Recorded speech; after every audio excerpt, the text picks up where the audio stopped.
Artificial ఇంటెలిజెన్స్కి expert సిస్టమ్కి difference, expert సిస్టమ్లు ఎక్కడెక్కడ వాడతారు, ఎక్స్పర్ట్ సిస్టమ్స్ ఎలా పనిచేస్తాయి, అడ్వాంటేజెస్, అలాగే స్పీచ్ రికగ్నైజేషన్, ఇలాంటి వాటి గురించి ఈ వీడియోలో చెప్తాను. మన ఛానల్ని సబ్స్క్రైబ్ చేసుకోకపోతే సబ్స్క్రైబ్ చేసుకొని పక్కనే ఉన్న బెల్ ఐకాన్ని క్లిక్ చేయండి.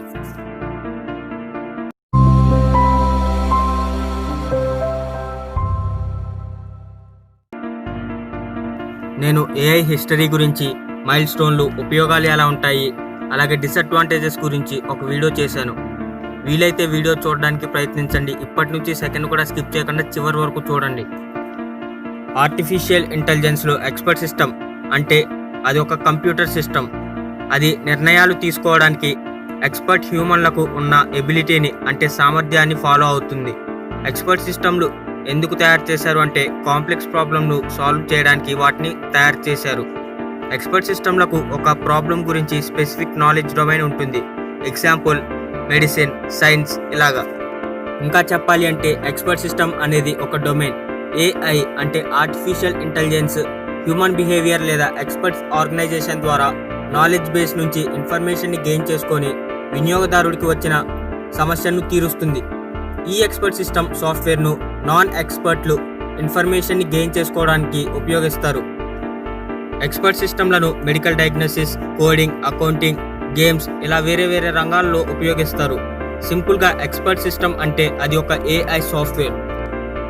ఏఐ అనేది మనుషులలాగా ఆలోచించడం, పని చేయడం, నేర్చుకోవడం, అలాగే మనలాగా రియాక్ట్ అయ్యే ఒక మెషిన్ లేదా కంప్యూటర్ ప్రోగ్రామ్. ఏఐ కాంప్లెక్స్ ప్రాబ్లంలను సాల్వ్ చేయడానికి ఒక హ్యూమన్ బిహేవియర్ని బేస్ చేసుకొని మనకు ఆన్సర్లు ఇస్తుంది. ఎక్స్పర్ట్ సిస్టమ్ ఏఐ సక్సెస్ క్యాపబిలిటీస్ని రిప్రజెంట్ చేస్తుంది. ఎక్స్పర్ట్ సిస్టమ్ అనేది కంప్యూటర్ ప్రోగ్రామ్.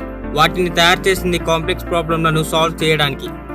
ఏఐలో కాంపోనెంట్స్ అంటే ఏమేమి ఉంటాయి అంటే న్యాచురల్ లాంగ్వేజ్ ప్రాసెసింగ్ అంటే ఎన్ఎల్పి, ఇంకా నాలెడ్జ్ రిప్రజెంటేషన్, అలాగే రీజనింగ్, ప్రాబ్లమ్ సాల్వింగ్, మిషన్ లెర్నింగ్లు ఉంటాయి. ఎక్స్పర్ట్ సిస్టమ్కి వస్తే inference engine, knowledge base, user interface ఇలాంటివి ఉంటాయి. ఎక్స్పర్ట్ సిస్టమ్ మనకి ఎక్స్పర్ట్ అడ్వైస్ అలాగే గైడెన్స్లు ఇస్తుంది. మీకు ఐడియా రావడం కోసం కొన్ని ఎక్స్పర్ట్ సిస్టమ్ల గురించి చెప్తాను. మైసిన్ ఈ ఎక్స్పర్ట్ సిస్టమ్ ఇన్ఫెక్షన్స్కి కారణమయ్యే బ్యాక్టీరియాను గుర్తిస్తుంది. వ్యక్తి బరువును బట్టి ఏ మెడిసిన్ వాడాలో మనకి చెప్తుంది. డెండ్రల్ ఈ AI based expert system chemical analysis చేయడానికి ఉపయోగపడుతుంది. మాలిక్యులర్ స్ట్రక్చర్ని ప్రిడిక్ట్ చేయడానికి స్పెక్ట్రోగ్రఫిక్ డేటాను ఉపయోగిస్తుంది. పిఎక్స్డిఈఎక్స్ ఈ ఎక్స్పర్ట్ సిస్టమ్ లంగ్ క్యాన్సర్ గురించి చూపిస్తుంది. ఇలా వేరే వేరే ఎక్స్పర్ట్ సిస్టమ్లు ఉన్నాయి. వాటి వల్ల చాలా ఉపయోగాలు కూడా ఉన్నాయి. ఈ ఎక్స్పర్ట్ సిస్టమ్లు ఒక పర్టికులర్ డొమైన్కి పరిమితం అయ్యి ఉంటాయి. ఎక్స్పర్ట్ సిస్టమ్లు ఎలా పనిచేస్తాయో ఇప్పుడు నేను మీకు చెప్తాను. ఎక్స్పర్ట్ సిస్టంలో user interface, inference engine, knowledge base ఉంటాయి. యూజర్ ఇంటర్ఫేస్లో వినియోగదారుడు ఒక ఇన్పుట్ని ఇస్తాడు. ఇన్పుట్ అంటే ఏదైనా ఒక ప్రశ్న అంటే క్వశ్చన్ లాంటిది. ఆ క్వశ్చన్ అనేది రీడబుల్ ఫార్మాట్లో ఉండాలి. అప్పుడు ఆ ఇన్పుట్ని ఇన్ఫరెన్స్ ఇంజన్కి పంపిస్తుంది. రెస్పాన్స్ రాగానే మనకు అవుట్పుట్ కనపడుతుంది.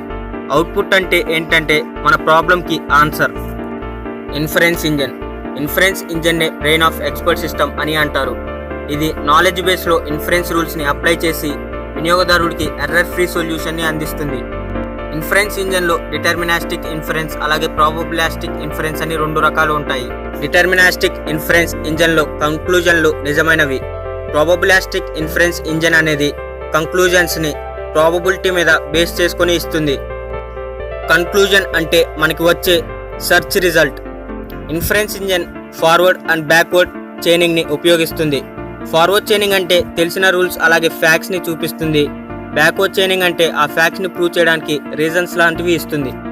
తర్వాత నాలెడ్జ్ బేస్ అనేది ఒక స్టోరేజ్ లాంటిది. కొన్ని పర్టికులర్ డొమైన్స్ నుంచి ఇన్ఫర్మేషన్ని స్టోర్ చేసుకుంటుంది. ఇంకా చెప్పాలి అంటే ఒక డేటాబేస్ లాగా ఉంటుంది. దీనిలో factual knowledge, heuristic knowledge, knowledge representation ఉంటాయి. పేరుకు తగ్గట్టే మీనింగ్ ఉంటుంది. మీకు ఎక్స్పర్ట్ సిస్టంలో ఏదైనా ప్రాబ్లంను వెతికితే ఇన్ఫరెన్స్ ఇంజన్లో నాలెడ్జ్ బేస్లో ప్రాసెస్ జరిగి అవుట్పుట్ అనేది యూజర్ ఇంటర్ఫేస్లో వస్తుంది. ఎక్స్పర్ట్ సిస్టంలో లిమిటేషన్లు ఏంటంటే నాలెడ్జ్ బేస్లో రాంగ్ ఇన్ఫర్మేషన్ ఉంటే మనకి రాంగ్ ఇన్ఫర్మేషన్ వస్తుంది.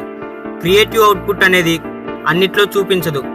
మెయింటెనెన్స్కి, డెవలప్మెంట్కి ఎక్కువ కాస్ట్ అవుతుంది. ఒక డొమైన్కి ఒక ఎక్స్పర్ట్ సిస్టమ్ కావాలి. అడ్వాంటేజెస్ అయితే ఎర్రర్లు తక్కువ, రిస్కీ ప్లేసెస్లో ఉపయోగించవచ్చు. ఎక్కడైతే హ్యూమన్ ప్రెజెన్స్ అనేది సేఫ్ కాదో అలాగే ఫీలింగ్స్, ఎమోషన్లు ఉండవు, పర్ఫార్మెన్స్ స్టడీగా ఉంటుంది. ఇలా అడ్వాంటేజెస్, డిసడ్వాంటేజెస్ ఉంటాయి. ఏఐని పవర్ స్టేషన్లో ఉపయోగిస్తారు. పవర్ స్టేషన్లలో టెక్నికల్ అడ్వాన్స్మెంట్, ఎక్స్పాన్షన్, స్టెబిలిటీ ఇలా అన్నీ డెవలప్ అవడంతో కాంప్లెక్స్ ప్రాబ్లంలు పెరిగిపోయాయి. దానివల్ల డేటాని ప్రాసెస్ చేయడానికి అలాగే కొన్ని టెక్నిక్స్ వల్ల కాంప్లికేట్ అవ్వి అలాగే టైం కూడా ఎక్కువ అవ్వేది. అందుకని ఇలాంటి అవసరాల వల్ల ఏఐ కంప్యూటర్ టూల్స్ని డెవలప్ చేసింది.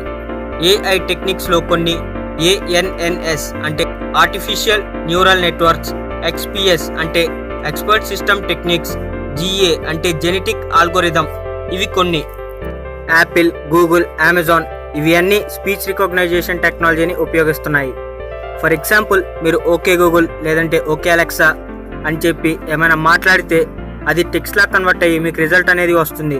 మేబీ అది స్పీచ్ కావచ్చు లేదంటే సెర్చ్ రిజల్ట్ కావచ్చు. ఏఐ అంటే నేను ఆల్రెడీ ముందే చెప్పాను, అది కూడా ఒక హ్యూమన్ లాగానే. నేను ఎలా అయితే మీకు చెప్పే ఇన్ఫర్మేషన్ మీకు అర్థమవుతుందో, మనం గూగుల్ లేదా అలెక్సా అసిస్టెంట్కి వాయిస్ కమాండ్ ఇచ్చినప్పుడు అది అర్థం చేసుకొని దాన్ని రిజల్ట్లా చూపిస్తుంది. సో ఈ టెక్నాలజీని ఉపయోగించి రోబోట్లు కూడా తయారు చేశారు. కొన్ని చిన్న రోబోట్లు స్టూడెంట్ మ్యాథ్స్ ప్రాబ్లమ్ సాల్వ్ చేస్తుంది, అలాగే కోడింగ్, ప్రోగ్రామింగ్లో ఏమైనా డౌట్స్ ఉంటే అవి సాల్వ్ చేస్తాయి. సో ఇవన్నీ కొన్ని ఆర్టిఫిషియల్ ఇంటెలిజెన్స్లోని. So this is the end of our video. మీకు tech topic videos, informative videos అలాగే బుక్ సమ్మరీస్ కావాలంటే మన ఛానల్కి సబ్స్క్రైబ్ చేసుకొని పక్కనే ఉన్న బెల్ ఐకాన్ని క్లిక్ చేయండి. This is CVVR signing off.